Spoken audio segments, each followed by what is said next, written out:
Hi everybody and welcome back to the channel. Bob here. Got a quick one for you guys, just a quick casual video. I want to talk about three different things. Number one is I would like to do a Q&A video, and the comment section below is where you can use the opportunity to ask any questions you want, watch related, not watch related. And I'm going to do a Q&A video very soon. I was going to do it live, but with the lockdown that's happening right now, my house is very busy. Everybody's at home all the time, so it's a little bit tricky to pull that off.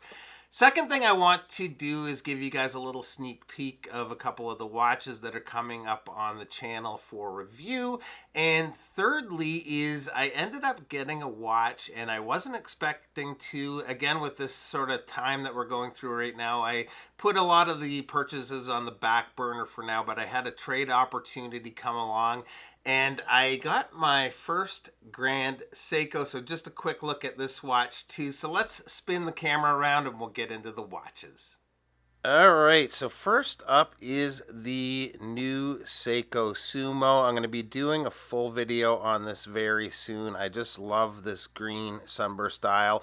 I have to give a big thanks to my good friend Chris. He is at Seikoholic7 on Instagram. He's lent in countless watches to the channel. We've also done a bunch of trades and deals for different watches, and it was actually through him that I got the Grand Seiko. I'll show you here in a bit, but one of the first videos you're going to be seeing on the channel is the full video on the new Sumo. I'm really enjoying it. Of the, I guess you could say, sort of affordable divers from Seiko, the Sumo was always my favorite of the bunch.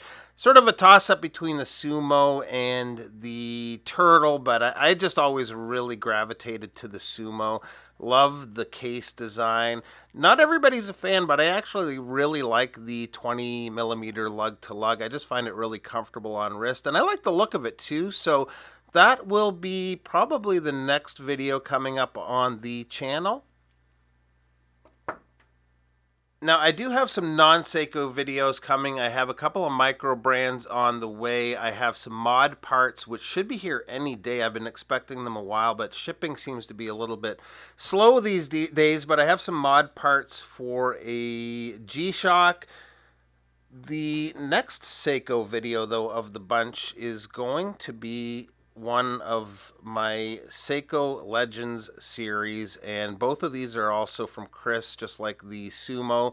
I have the first and second gen orange monsters, and it's going to be really fun to do kind of a side-by-side video on these watches. I think in the Seiko Legends video I may sort of focus a little bit more on the second gen. I personally prefer the second gen over the first, but they're both really good watches. I haven't had a monster in the collection in quite a while. I've had a second gen black dial. I had a third gen black dial, the first ones that used the Cyclops, and definitely interested in getting one in the collection again. So it's great to be able to spend some time with these. And it's one of those watches that is kind of striking. If you've never seen one in person, you may be kind of like me and not be a huge fan, but once you get one of these in front of you, I find a lot of people tend to fall in love with them once they get some eyes on these and some wrist time. So really excited to do that video. To the highlight of the show, and I'm wearing it on wrist, but I'll get it off wrist and give you guys a closer look at the GS. And here it is, and this is the SBGH001. It is a beautiful watch. It's got the high beat movement. I'm going to zoom in here a little bit for you guys to take a look at that. This is the caliber 9S85. It's just beautifully finished. I love absolutely everything about this watch. The dial is gorgeous. I love the blued second hand. The case is just amazing on this watch. I was torn for a little while between the spring drive and a high beat movement Grand Seiko, and I kind of settled on the high beat, and I'm glad I did. I'm just head over heels for this watch right now.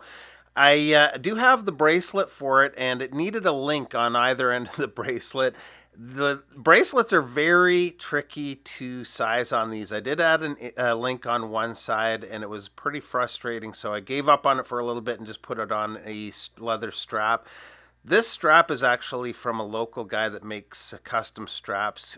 He's at Sector 18 Leatherwork. I'll put a link to him in the description below too. But the blue kind of matches that blued secondhand, and I thought that was a good combination for it. But I am through the roof that I have this watch. I totally did not expect to be picking this up anytime soon, and very happy that I did. I'm very happy with the watch so far. So definitely look out for a full review on this watch here in the next few days as well. So lots of Seiko stuff coming, some micro brands. I actually have a really cool, I don't do a lot of strap videos, but I do have a very cool, unique strap on the way. So there's going to be a strap video coming soon too.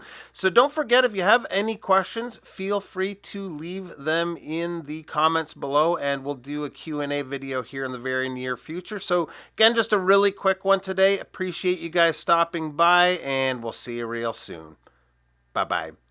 All right, it's a total rookie move and forgot to do wrist checks. So I will throw in a little bit of music here, show you guys some wrist checks of the 4 watches. Again, don't forget to go over to Instagram, follow at Seikoholic7. He's been awesome to the channel and really great lending in all of these watches. So let's start this off with the first gen monster.